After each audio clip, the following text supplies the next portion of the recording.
We have invested a lot of time creating, editing, and polishing our business plan for the You Got It training company. Now is the time that we need to go through one final check as we finalize it. These steps are covered in a lot of depth in the Office 2010 Shared Features series because they really work pretty much the same way in all of our applications. But we want to be sure we repeat them here as they relate to Word and good document processes. But we'll go through them quickly with little additional explanation, as it should be a review. We've opened our You Got It business plan from the Chapter 9 Project Files folder, and now we need to start about doing all of the things that we need to do. One of those, of course, is always going to be doing a spell check. What we have to realize is that there are settings for spell check. We can find them in the backstage by clicking on File, coming down to Options, and choosing the proofing category. First off at the top is a button that says Autocorrect Options. This has to do with all the stuff that tends to happen automatically, and sometimes it drives people crazy, like people who work in legal or who write contracts, and they're always trying to do sub-paragraph C. Opening parenthesis, lowercase c, closing parenthesis. As soon as they press Tab or Space or Enter, Word tries to convert it to the copyright symbol. Well, these types of things are normally good, but if they're not working the way that you want, either converting things you don't or not converting things you do, they're probably going to be found under one of these tabs: Autocorrect, Math Autocorrect, Auto Format as you type, and Auto Format. At the top of the Autocorrect tab, we have several things that generally should be left on, like capitalizing the first letters of sentences and correcting 2 initial capital letters.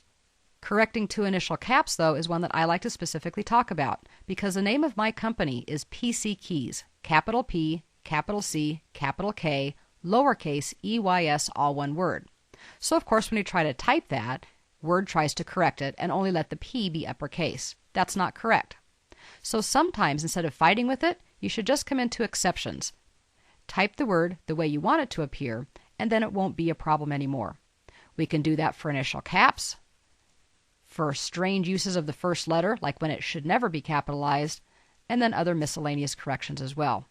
It's simply a matter of typing it and adding it. Down at the bottom, of course, we get our typical autocorrect things, like the copyright symbol I was telling you about. And I wanted to show you fairly quickly how you can also use this for something that it wasn't really intended for. I have to type You Got It Training Company a lot, and it's just long. And unfortunately, personally, I have a problem getting training spelled right. I always transpose the A and the I. So I'm going to make a shortcut.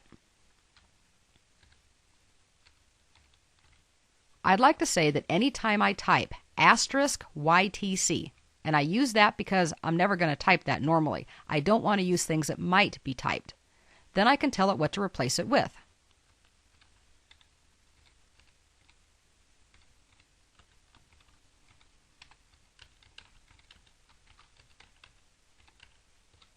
Always make sure that what you typed is spelled correctly, because this is going to be your autocorrect feature. Then all you simply have to do is click Add, and now anytime I want to use the company name, I don't have to type the whole thing out. I can use a shortcut. You can do this with people's names or any short phrases that you use on a regular basis.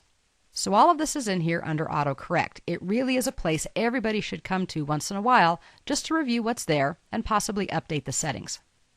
The other thing I wanted to mention was that we do have not only spelling settings, but also grammar settings.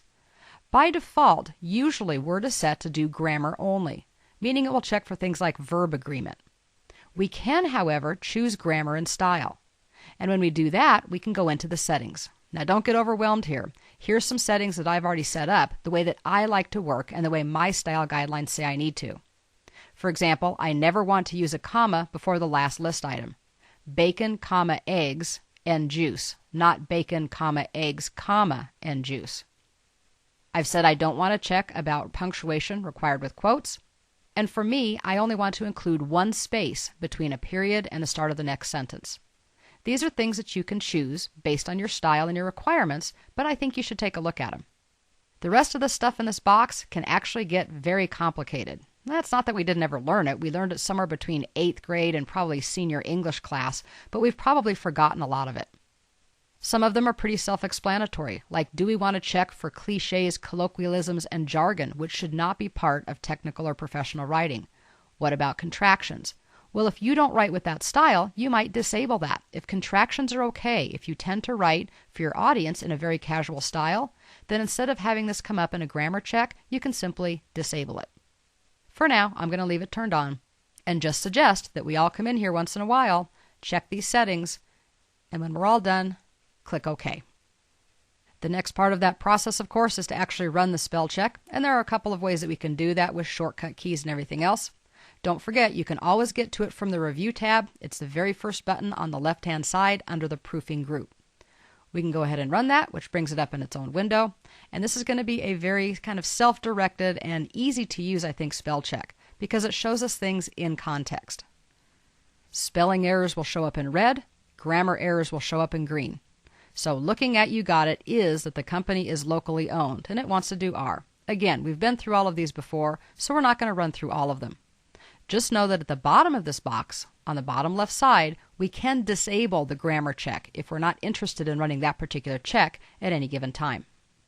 I did purposefully put some spelling errors in this document, so if you're not experienced running the spell check, or if you just want to practice, feel free to run through your practice file on your own and make the appropriate corrections. I also wanted to mention that in Office 2010, we have something called context-sensitive spell check, which means sometimes we spell a word correctly, but we accidentally type the wrong word. For example, to could be TWO, TO, or TOO, and there could be THERE, THEIR, or the contraction THEY''RE. Now those mistakes will be corrected by Word's new context-sensitive spell checker. If one was to type who owns the toy, TOY, over there, THEIR, Word would detect the mistake and suggest changing the sentence to who owns the toy over there using THERE. Brand new improvement, and it's wonderful. But it goes to my point, which is you can't just rely on the spell check. The spell check is done by a computer, and the English language is complicated, so we still need to read through this. As a matter of fact, I want you to make sure you have other people read through your documents, because we can't check our own stuff. We kind of know what it says, and our brain will play tricks on us by making it think that it's seeing what it should be seeing, even if that's not what actually is on the page. So take a look with fresh eyes. I want to show you an example of that, so I'm going to go ahead and cancel out of the spell check. And we actually happen to be right where I want to be. In the paragraph that talks about You Get It specifically falls under NICS code 611420, there are actually a couple of things in here that would not come up as part of the spell check. They are symbols that were not converted correctly to symbols. They're the dash greater than. Now true, it does look like an arrow, and it's not that it's bad or wrong to keep it in here, but it's not consistent and it's not the best way to do it. So this is an example of something that would not come up in either a spell check or a grammar check, but that we want to go ahead and find by simply reading through the document and possibly having others do it as well. I'm going to go ahead and correct these by just typing the dash greater than symbol. We'll do it for this other one as well. And that kind of finishes what we're going to talk about as far as doing a spelling and grammar check goes. One thing that a lot of people don't think about is that when they include graphics in a document, they really don't know where the graphics came from. They just use the insert option, and they really don't know the properties of those graphics. Well, I can tell you, as an amateur photographer, that a lot of times images, especially taken with digital cameras or scanners, are absolutely huge, and they bloat our documents unnecessarily. Let's go over to the bottom right side of our window and choose the Browse by Object option and select Browse by Graphic. This way we can move through our document using the double down arrows until we find an actual image. For example, the one under our website category. The reason we do this is because we have to have a picture selected in order to see our contextual tabs for picture tools. If we click here, there's a button that looks like 4 little arrows coming into the picture that's about optimizing or compressing pictures. You should do this as one of your last steps anytime you have images in your document. We want to do this for the whole document in this case. If there's been anything cropped, we want to actually take that out. Then we want to determine what resolution we want to use this at. Now what happens if something isn't appropriate already, or it's already been optimized, is it will simply say use the resolution. Normally you can see, if you actually imported this from an existing file instead of a screenshot, which is what we did, that we could optimize it for print, or screen, or email, each one progressively smaller, but also with less resolution, which means technically it has less quality. If you were going to be printing something for distribution, you would obviously want to choose that choice instead of email. But if you're emailing, size matters, and we want to make sure that that is as appropriate as possible. So as one of your last steps, go ahead and optimize all of your images. Just say OK, and you're not going to notice anything different in your document. It's just happened in the background.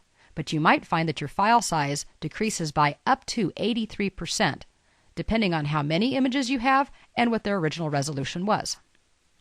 Going through these simple techniques, as well as reading through the document yourself, sharing it with others, and possibly even going through full collaboration, where you turn on the markup, let other people add comments, and go through that type of review, are absolutely necessary with some documents.